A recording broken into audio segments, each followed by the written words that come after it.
Lottie, tulog na tayo? Come on, let's pray na. No, I don't wanna sleep yet po. Pwede later po, Mama Nina. Wait na, Lottie. Ano namang masama ang magpuyat, diba?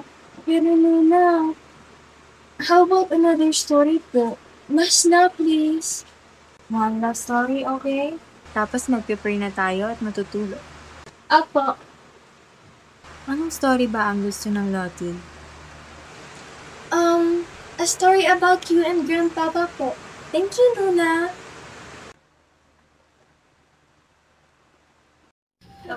Noong panahon na to, wala pang cellphone, wala pang gadgets. Pero puno ng tawanan, maingay at simple lang ang buhay. Ang kwento sa akin ng Papa, pinagkakasya pa nila ang kulang na sahod ni Papa para sa kanilang 5 at sa akin na nasa tiyan pa. Mahal, kulang pala ng 400 para sa kuryente. Baka pwede nating bawasan yung budget para sa gatas next month. Saglit lang naman, babawiin ko rin sa racket. Mahal naman. Alam mo naman na may paparating ka tayong isa. Hindi pwedeng bawasan mo para sa gatas. Paano kaya ako? Tama ka nga. Sorry mahal, hahanap ako ng paraan para sa kulang natin. That's you, Mama Nuna! Yes, ako nga Lottie. Ngayon, makinig ka. Minsan, hindi naghihintay ang buhay sa tamang oras. Minsan, kahit hindi mo alam, madadala ka sa agos nito.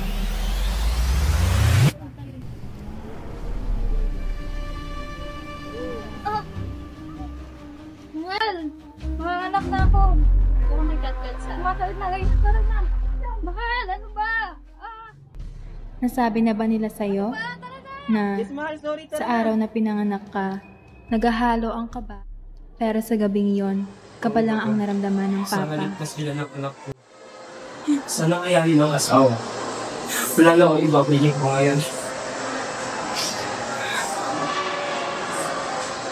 Sir, mataas ang kayo hinihilit na pala na yan ng convulsion. Eclampsia na po. Maaari mo kami mag-block ng gamot. Isa lang ang mga kanila, si Mrs. Iron. Critical na to. Dok, wala na po yung paraan. Tama yun lang po yung magagawa namin. Sorry po pero sa ganitong sitwasyon na isa lang po ang makakaligtas, kailangan niyo na pong mag-desisyon agad. Gusto ko ng misis niyo, unahin ang bata. Hindi ko man nasaksihan ang huling sandali ng Mama, pero ramdam ko hanggang ngayon yung bigat ng desisyon na ginawa ni Papa. Gusto po. Kala ko ito na rin ako mag-isap.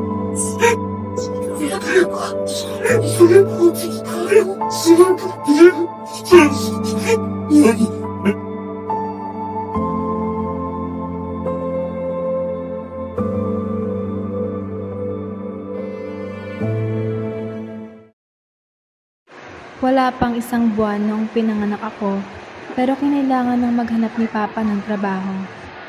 Wow, Mama Nuna! Oh, Lottie, kakasimula pa lang umiiyak ka na? Sorry, Nuna. Ang sad po kasi. Please continue po. Papa, please. Huwag ka nang umalis. Ate, good na po. Iiwan mo po kami. Mga anak, para sa atin naman ang pag-alis ko. Pag nakapagtrabaho ako, mabibili na natin lahat ng kailangan natin. Di ba gusto natin yun? O Pablo, tama na muna yan. Aalis ng papa oh. Halika muna rito. Babalik ka po ba? Ano po kami? Oo naman mga anak.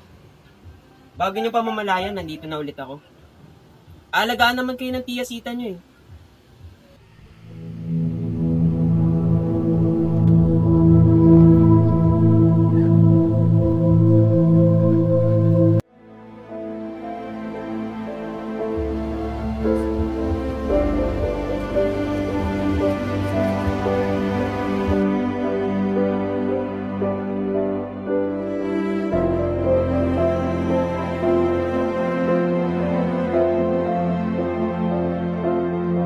Gabayan nawa ako ng Panginoon at ang aking mga anak.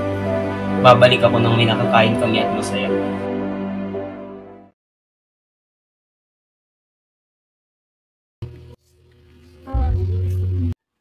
Ano nang balita sa papa ninyo, ha? May balak pa bang magpadala ng pera yon? Hihintayin pa ba yan lumawit ang mga dila at saguto? pamamahay na to, ha? Ilan? Ano yung binubulbulang mo, ha? Wala na akong madukot dyan sa rep para may dukdok sa mga kalaman ninyo. Isa pa yung mga bills na yan. Utang na loto, aganin ninyo ang papa ninyo. Hindi lang nila nilalaba yung damit ko. Baka nakasampal na rin ako yung mama. Kakainis talaga pag nakikita ko yung mga paawa nilang itsura. Kala mo hindi kinumpag dito sa bahay na. Guys, hanggang kailan ko pa ba makakasama yun? Pabigat na yung dito.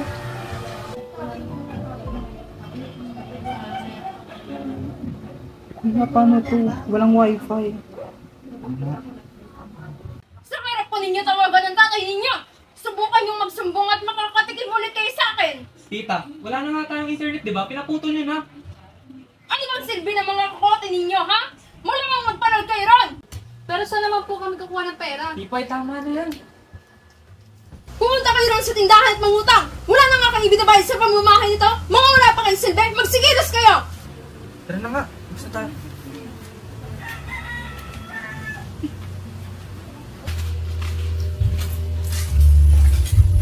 Hindi na talaga mga tao itong trato sa amin dito. Kasalanan ba namin lahat? Tara na. Kawawa naman po pala kayo magkakapatid, Mama Nuna. Umiiyak ka na naman, Lottie.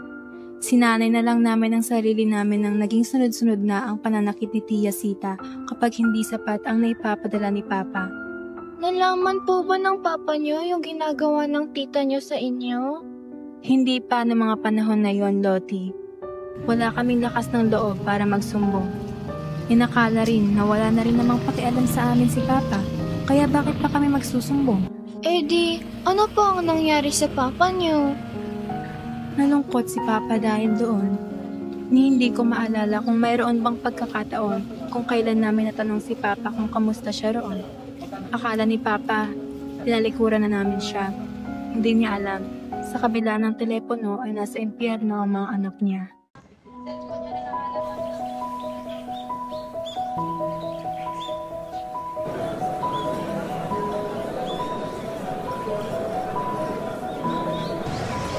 Saan mo na, Pipa, yung bagal? Parang mauli na naman tayo sa plot sa permanent. Please mo, hintayin mo muna ako.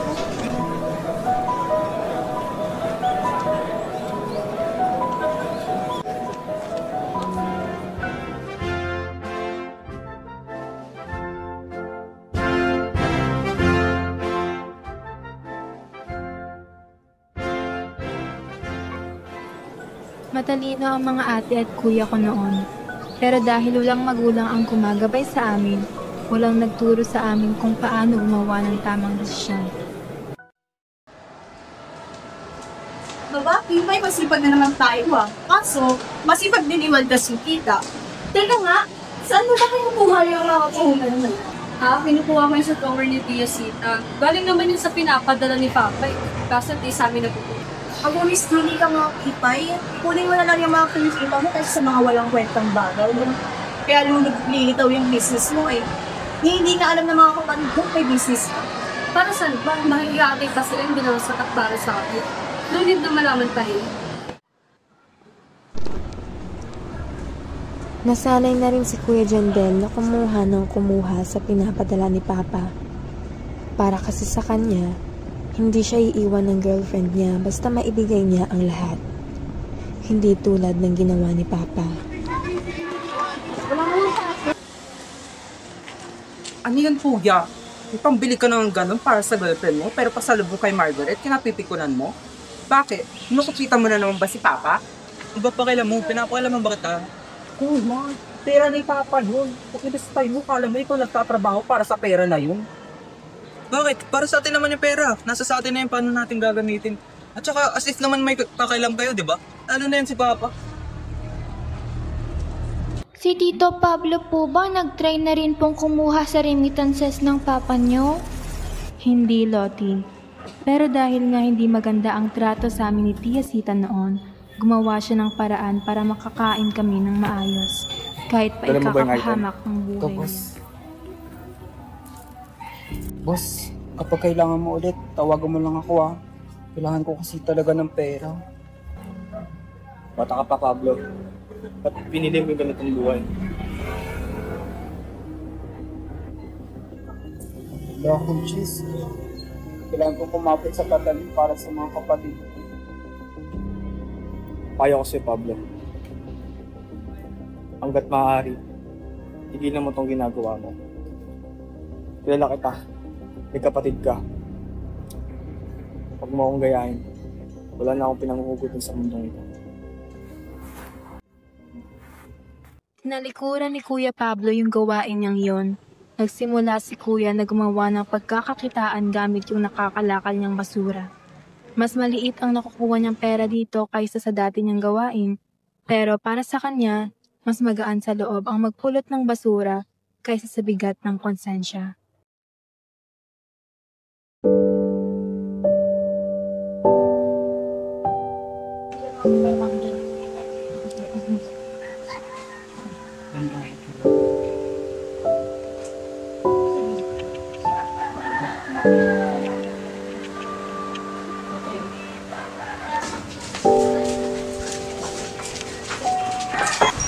Kuya, nandito ka na. Bunso, may dala ako. Sorry, Bunso yan lang nagpasya sa nabenta ko. Pero huwag kang mag-alala, next time, bibili si Kuya ng mas masarap. Ano ka ba, Kuya? Isa kaya to sa mga favorite ko. Sa'yo na tong isa, Kuya. Hindi na, Bunso. Kumain naman ng si Kuya. Pagkatapos mo kumain dyan, dating gawi ikaw na bahala sa lamesa at pagwawalis. Ako naman sa hugasin.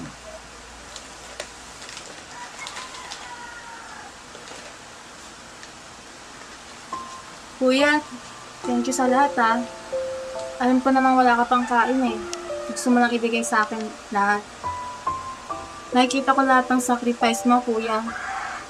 Kapag tumanda na ako, susuklian ko lahat ng ginawa mo para sa akin. Pangako yan.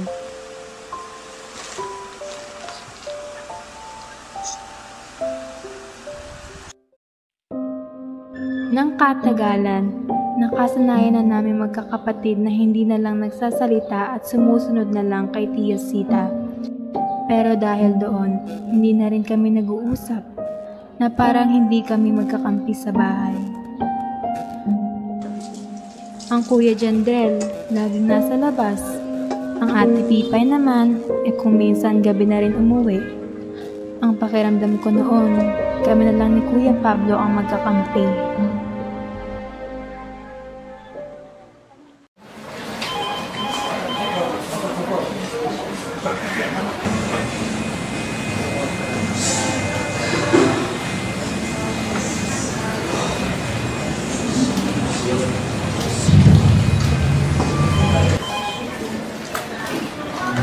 Mr. Paulo, you said you can work under pressure.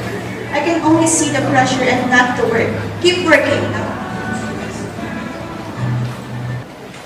Tuwilo ka talaga. Baka magkasala pa ako sa babae. Sorry, Pulo. Mr. Paulo, are you still here? Yes, miss. Apologies, but I can finish this task by the afternoon.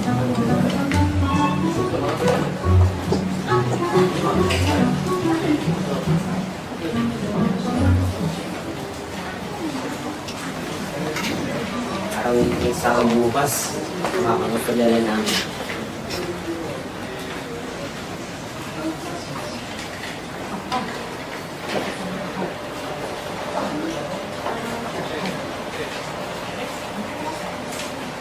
I'm sorry, Miss Kathleen, but I think there's a reduction. It should be 2,000 euros. Then please details by Friday up. We need the cut costs. So your salary will be deducted for this plan. Besides, you get the benefits from the facilities, right? Keep it up. Kulang na naman. Paano ng mga anak sa Pinas? Kulang sa kanila to.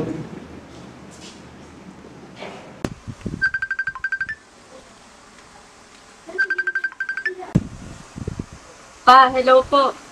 Hello, anak. Ibay, kamusta? Okay naman po. Kayo po ba? Okay naman, anak. Kaso lang, baka kulang ang may padala ng papa, May bawas na naman kasi ang sahod namin. Nahihirap na ang kumpanya niya. Hello pa? Si Margaret po to. Bawas na naman? Gaano kalaki po? Nasa ilang libo rin sa pera natin. Ganito. Kapag ginulang sa inyo ngayon po, ibabawi ko na lang next month. Hindi na pa, okay lang yan pa. Mapagkakasya naman namin kahit magkano.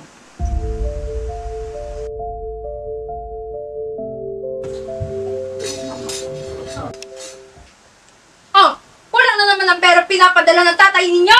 Nagtatrabaho pa ba yan? Baka naman ginugutom na lang tayo niyan. Sabihin nyo, lakihan naman. Sus, Mariosep! Nagtatrabaho po si Papa. Binabawasan lang po sahod niya. Laging kulang ang pera pinapadala ng tatay ninyo.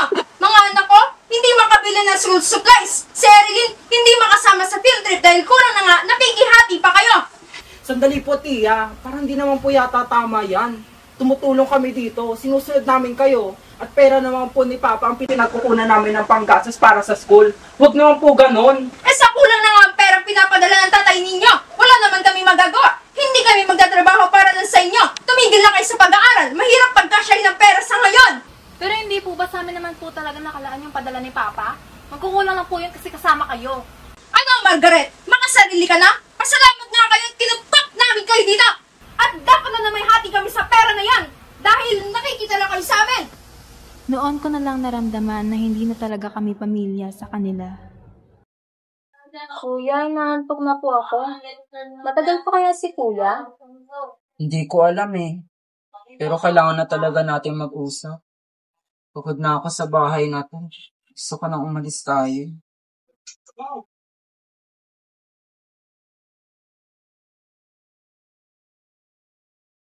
Di nyo man lang ako tiniran? Ko, pati ko iba naman. Nahawa na sa mga ugali nila. May tira pa dyan. Eto, kakauwi lang, reklamo agad. Di ka na nga tumulong sa pagluluto. Ate Kuya, wag ngayon. Kuya, ano ba? Hindi na namin kayo ramdam ni Ate Pipay. Lagi kayong wala. Napatigil na tayo ni Tia Sita mag-aral, oh. Kulang naman daw palagi pinapadala ni Papa. Anong titigil? Nandun na kayo, hindi nyo pa nilaban. Eh yun na nga, kailan ba nila tayo pinakinggan? Kailan ba tayo may nagawa? Kaya kahit kayo na lang. Please, hinggan niyo ako. Ano naman plano mo? Illegal na naman ba yan? Paghanap ka ng ibang recruit? Kuya, nanig na lang po muna tayo kay Kuya Pablo. Huwag po kayong mag-away. Kaya naman natin na tayo lang. Tayo lang din naman gumagawa ng mga gawain dito. Madali lang sabihin, Pablo, pero mahirap gawin. Kakayanin naman natin kung magkakasama tayo. Gusto ko silang isumbong. Gusto ko silang panagutin. Hindi lang sa Papa, sa pulis. Ano kung magsampa tayo ng kaso laban sa pang-aabuso sa atin? Pablo, mabigat yan. Baka tayo pa magagrabyado pag nalaman nila. Alam ko, Kuya. Sa ngayon, maghanap muna tayo ng ebidensya na mga gamit sa kanila. Kahit na parang kami na lang ang magkakampi ni Kuya Pablo, sa gabi na yon, lumiwanag ulit lahat. Nagkaroon kami ng hope, lalo na si Kuya Pablo na baka ngayon, papabor na sa amin ang tadhana. Sana nag-work po. Anong nangyari, Mama Nuna? Ginawa naming ebidensya ang bawat pasa, bawat pamamaliit sa amin ni Yasita, pati yung mga resibo na nakukuha kapag nagpapadala ang Papa. Noon lang namin nalaman na sa laki ng perang napapadala ni Papa ay maliit lang ang ramdam namin. OMG, Mama Nuna! Ano pong ginawa niyo sa mga ebidensya? Yung mga ebidensya na yon, itinago namin sa isang flash drive. Lahat ng pang-aabuso na Tia ay nandoon. Sinabihan naman ako ng Kuya Jandel na itago ito, kaya nakalagay lang ito sa isang drawer. Pero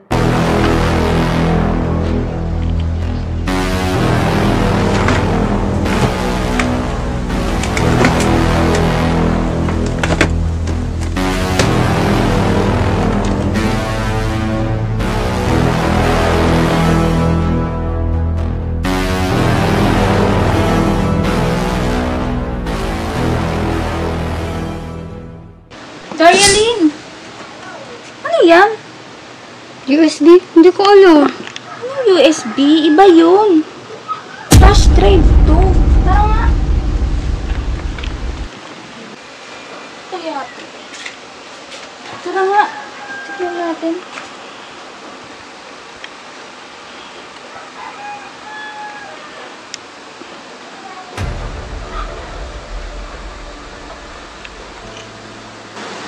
Ano to? naman. Tignan mo, may mga picture ng pasa. Tapos may voice record pa. Hindi mo ate, baka nang pinagagawa ng mga sungot na yun.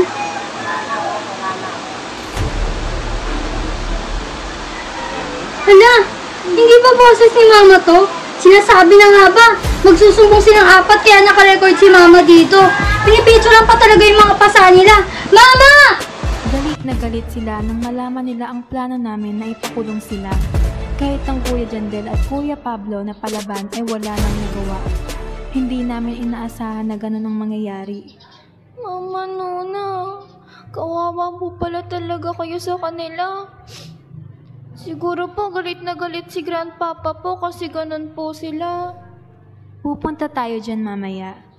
At yun na nga, kinuha ng Tia Sita ang lahat ng cellphone ng ate at mga kuya.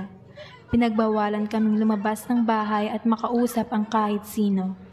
Lahat ng galaw namin ay kontrolado nila. 1 taon at kalahati na ang lumipas at ganun pa rin ang pangyayari sa bahay. Sa loob ng taon na yon, nag-isip na rin kami na tumakas at magsumbong sa kahit na sino. Basta lang makaalis kami sa pamamahay nila. Isang gabi, nagplano kaming tumakas habang tulog sila. Swerte na kami dahil isinantabi lang nila ang mga ebidensya na kinuha nila sa amin. Kaya noong may pagkakataon, nagtangka na kaming tumakas. Ano pong nangyari after Nuna? Nakalabas po ba kayo? Tell me Mama Nuna, please, please, please. Ang akala namin, yun na ang simula ng kalayaan namin. Pero... Oh, saan kayo pupunta? Manuna, bakit po bitin? More pa po, please. Lottie, matutong mag-wave, okay?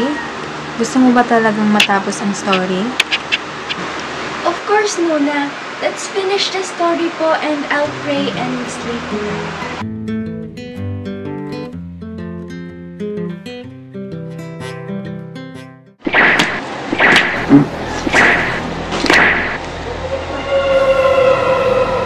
Pagod na po kami, Tia Sita. Parang awa nyo na, yan nyo na kaming umalis. Promise po, hindi namin ilalabas ang mga ebidensya. Hayaang umalis! Hindi! Dito lang kayo sa pamamahay na to! Mabubulok kayo rito hanggat nagpapadala ng pera ang tatay ninyo! Hindi ko hahayaang kayo lang ang pakasasa sa pera ng kapatid ko! Ang hirap nyo kayang alagaan! Alagaan? Nalagaan nyo ba kami? Puro pagmamaltrato nga lang natanggap namin sa inyo.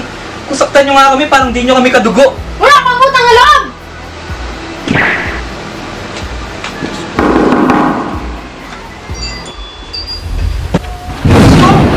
Ano ginawa niyo sa mga anak ko? Ano to, Sita? Ganito ba ang ginagawa mo sa mga anak ko simula na yung pinagkatiwala ko sila sa'yo? Bakit? Tinanggap ko naman yung mga anak mo sa pamamahay ko, ha? Tinanggap? Hindi nyo kami tinanggap. Pera lang na pinadala ni Papa ang tinanggap nyo. Ibig sabihin mo, anak? Sila Tia Sita po nakakatanggap ng pera pinadala ni Papa. Kinuha nila yung cellphone namin at siya din nakakatanggap ng mga text nyo. Sinasaktan po nila kami kapag hindi sapat sa kanila yung pera. Mahayop kayo? Ganyan pala ang nangyayari sa mga anak ko. Kung pera na pala ang habol nyo, sana kinausap nyo ako. Kung makapagsalita ka, parang pinagay ko ang mga anak ko, ha? Bakit? Buhay pa naman ang mga yan! At kompleto pa ang katawan ng mga yan! Mga wala kayong utang na loob! Utang na loob? Inabuso mo mga anak ko! Paano mo nagawa yun sa mga pamangkin mo? Nakaya mo ng lahat yon nang dahil lang sa pera? Tandaan mo, sisiguraduhin ko hindi kayo makakatakas sa mga pang-aabusong ginawa niyo sa mga anak ko. Makikita tayo sa korte.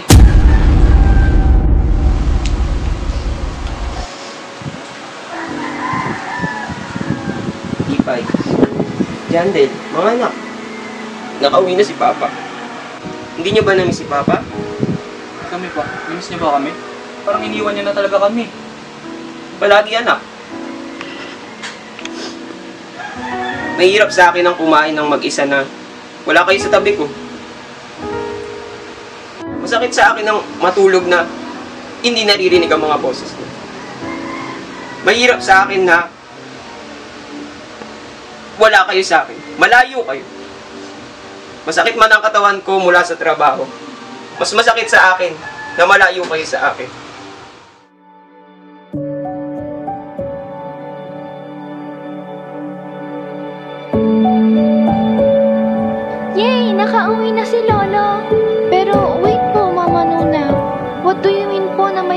na twin baby si Tita Patricia.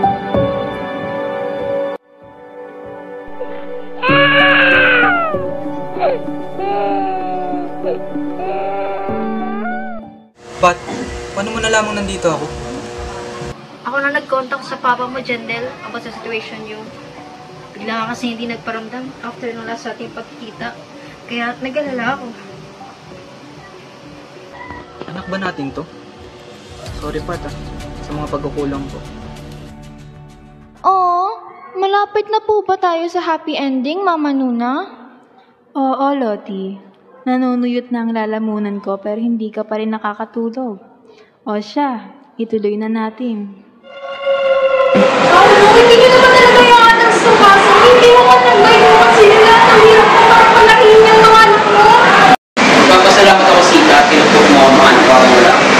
Pero hindi ko matatanggap ako ang maltrato na pinagdaanan nila mula sa'yo. Ano lang mga anak mo? Hindi mo man nang bayatas ng kaso. Parang ako mo na Paulo yung atas mo ng kaso. Yan din sana ang inisip mo bago minabuto ang mga anak ko, Sita. Huwag kang mag-alala. Hindi mararanasan ng mga anak mo ang ginawa mo sa mga anak ko. DSWD na bahala sa kanila.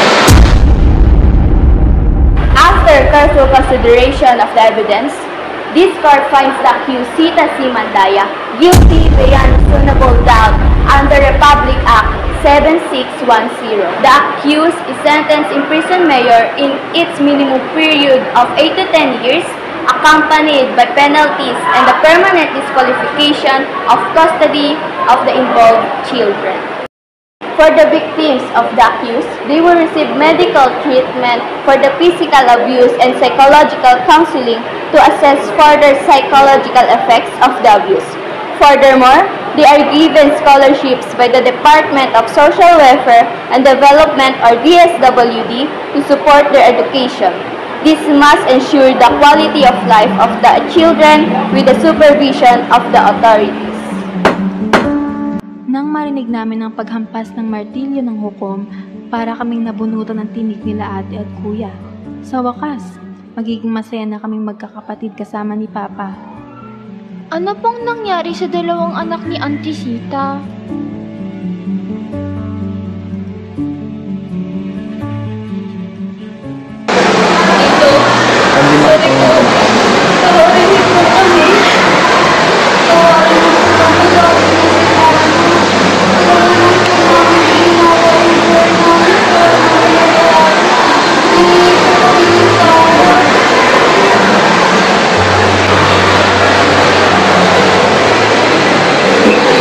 Hirap pagpatawad natin.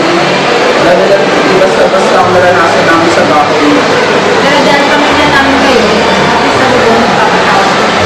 Pero kailangan pa rin magbayaran ng tinsita ang ginawa niya. Kasi siya pa rin ang dapat manalay. Iba ang gaan sa puso nang pinili namin ang magpatawad. Hinayaan na namin ang Diyos na ibigay ang kaparusahan sa mga may sala. Nagpapasalamat kami sa Panginoon na natuldukan na ang paghihirap naming magkakapatid. 2 taon na rin ang lumipas at nagsimula na ang bagong chapter ng kwento ng pamilya namin. Nakapundar na si Lolo mo ng sarili naming bahay. Nakapagtayo na rin kami ng kainan sa barangay at doon na nagtrabaho si Ate Pipay. Si Kuya Jandel, busy na sa pagiging tatay. Kami naman ni Kuya Pablo, tumutulong sa Papa at Ate habang nag-aaral.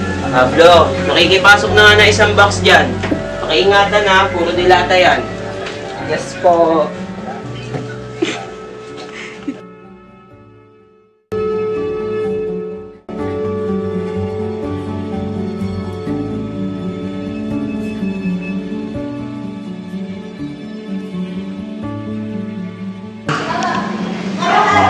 Ate, baka may nakarya po kayo. Pagiging naman po. Wala kuya, wala po ako masyadong pera. Ito po, 15 pesos. Pero kung ano mo lang sa pagkita, sobrang naman. Salamat po. Pagpalain kayo ng Diyos.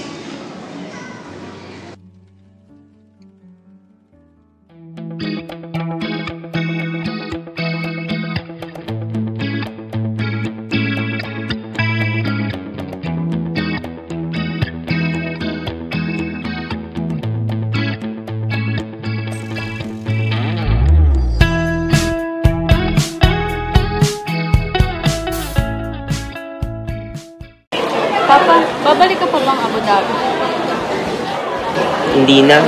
Mas pipiliin ko na lang na manatili dito sa Pilipinas. Mas kampante ako na ligtas kayo. At umasenso naman na rin tayo. Tsaka, nandito kayo eh. Malulungkot lang ang papa doon.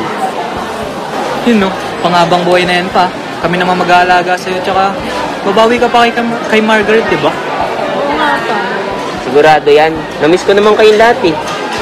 Tsaka, lalo na itong bunso natin. Binilin sa akin yan ng mama niya eh.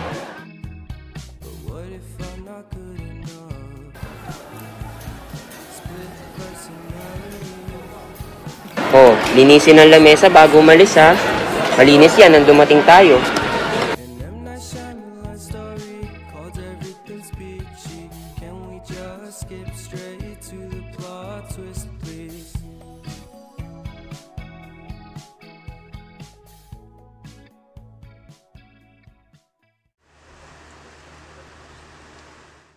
Yay! Happily ever after! Parang ganun na nga. O siya, baka naman pwede na tayong mag-pray at matulog. Sige po. Thank you, Lottie. Very good talaga ang Lottie ko. Let's pray na. Papa God, thank you for our house, the food we eat, and my family. Thank you rin po kasi ligtas and happy si Mama Nuna and her family po. Sana po ay lagi kaming healthy, masaya at magkakasama po. And sana po ay i-guide niyo po ang mga bata na wala pong home. At sana po safe sila. Amen. Good night, Lottie. Sleep na, okay? Good night po, Mama Nuna.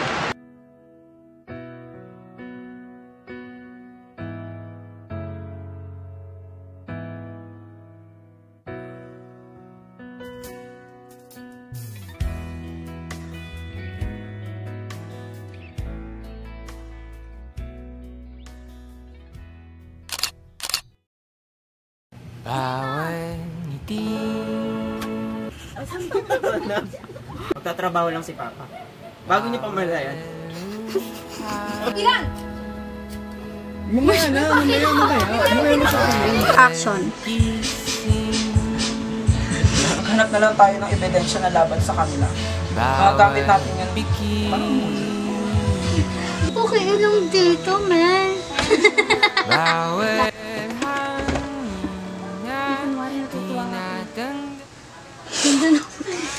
Wala na nga kayong ginagawa dito sa bahay! Ikaw, puro kalante! Ikaw, ano, adik ka na? Ikaw, ang tanga-tanga mo! Diyos ko po! Diyos ko po!